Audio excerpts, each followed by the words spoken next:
Goldberg is back for You Season 4, but is this the worst season yet? Let's discuss. I'm Kristen, I'm an entertainment journalist, and I love talking about TV and movies, so let's dive into it. Where we last left off with Joe in Season 3, he staged this fake murder-suicide, he's killed off Love, she's no longer his problem, he's gone on this journey to Paris to follow his new you, Marion. Season 4 kicks off with Joe in London now, disguised as a literature professor at a fancy university going by the name of Jonathan Moore. But when the wealthy elite start being killed off, he ends up on this Agatha Christie whodunit-style murder mystery, trying to figure out who is this new murderer. The roles have really been reversed, as Joe is sort of the new you of this story. And I gotta say, immediately, I was very intrigued by this premise. But I felt as each episode went on, I was losing more and more interest. Joe's personality I thought was just really lacking. They focus so much on this internal narration he has going on that from the very first episode I was like, why do these rich people even want him around? He's just kind of standing around staring off into space thinking. I thought it was awkward. And that's before the murders even really start.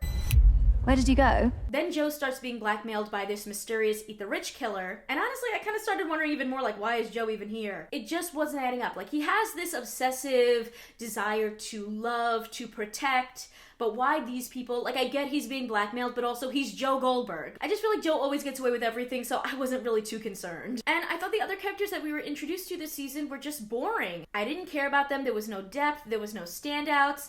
And, like, I get we don't need everyone to be likable. We can have unlikable characters. But I feel like you need to at least make an impression. Otherwise, what's the point in following the story, right? Love, Peach, every other season had characters that really stood out on their own against Penn Badgley, who's already doing a great job. And I just thought that this season he was surrounded by a much weaker cast. The first part of Season 4 just felt like a completely different show to me, like a capsule season. Like, if you changed the name of the show and been like, oh, this is Murder Mystery starring Jonathan Moore, I've been like, okay, we have a completely different new show. Now, I will admit, after watching part 1, I didn't like it.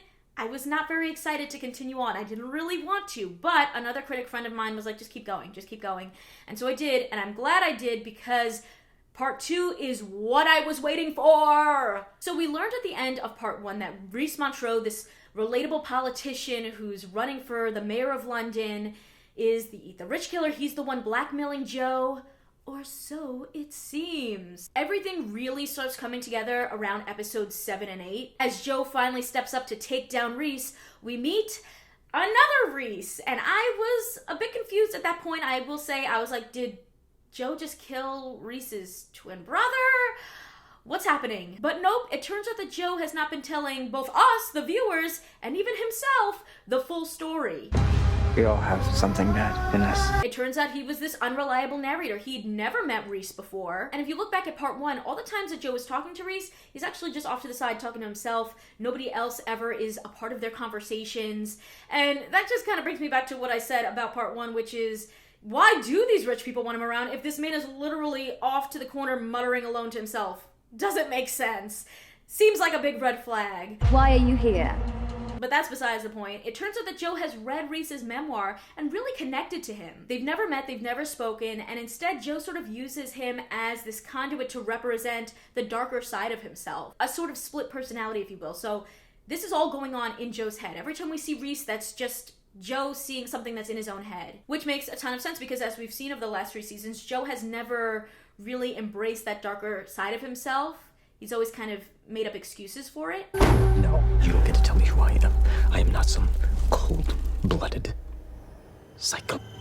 And so he poured that darkness into someone that he admired because he knew the end game was going to be facing himself. So now he can be that white knight while this separate part of himself that we see as Reese can be that evil murderer. He also learned that he never actually let Marion go after he found her in part 1 like he led us to believe. Instead, he captured her and locked her in the glass box that has been so famously used over the last 3 seasons. I gotta say, I absolutely loved this reveal. This was the energy that I was waiting for.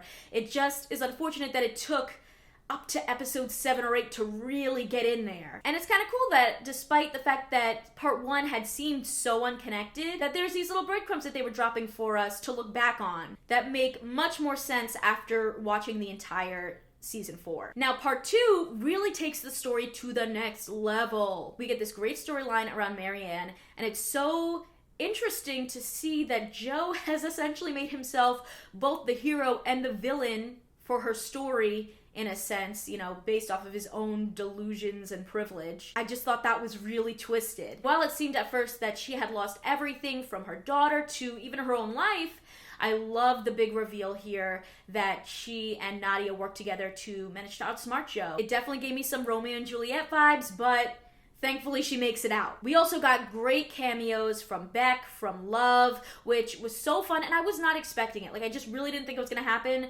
So the fact that they went there, I loved that. And of course, we gotta dive into this compelling, Jekyll and Hyde story for Joe and Reese, which I did love that they had the book there to, kind of foreshadow that was coming. Looking at the season overall, it really feels like that self-love journey that Joe has needed to go on since the very beginning. Season 1, Joe came across as a serial killer.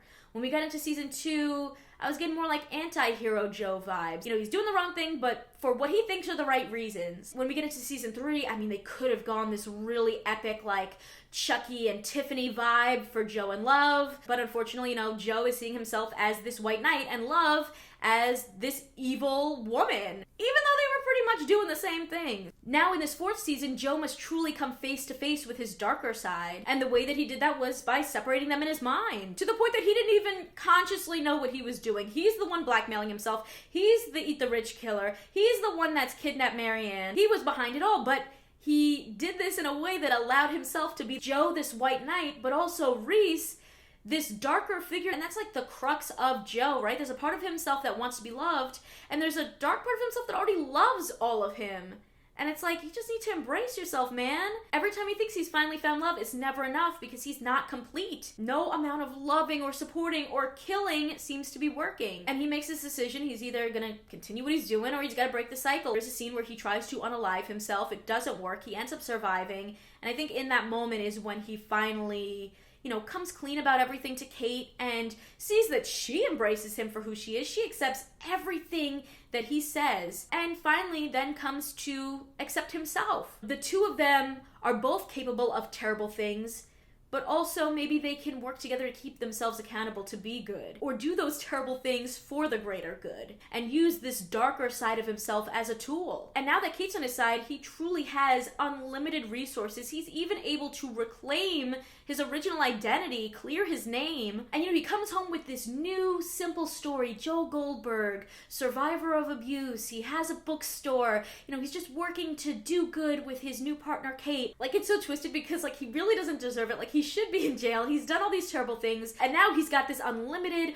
privilege and power, and it's so messed up that I just thought it was the perfect ending. And honestly, I don't even know if you really need a 5th season. I feel like they ended in such a great place. I guess if you wanted to, you could try to have Marianne and Nadia take him down once and for all. If they do go for a 5th season, I feel like I would want to see Paco and Ellie, bring Jenna Ortega back into this world, please. But I think the reality is, despite all the terrible things Joe has done, we're supposed to root for him, and he's finally got his happily ever after. He accepts himself. He's got his girl, Kate. I don't think there's anywhere else you really need to go. When it comes down to it, Part 2 really saved this season. I think that they definitely explored some interesting themes with Joe and his self-acceptance, his self-love, with classism and the wealthy elite versus, the average Joe, so to speak, and of course, those whodunit tropes. But it took a little bit too long to get there. I thought it dragged out, and it was just a mistake to have this season split up into 2 parts. It really gets back on track when we start focusing in on Joe's roots. Luckily, they really went there in the end and took us to some shocking and thrilling places, so I guess I'll forgive it. I wouldn't say this is the worst season of You yet, but it definitely took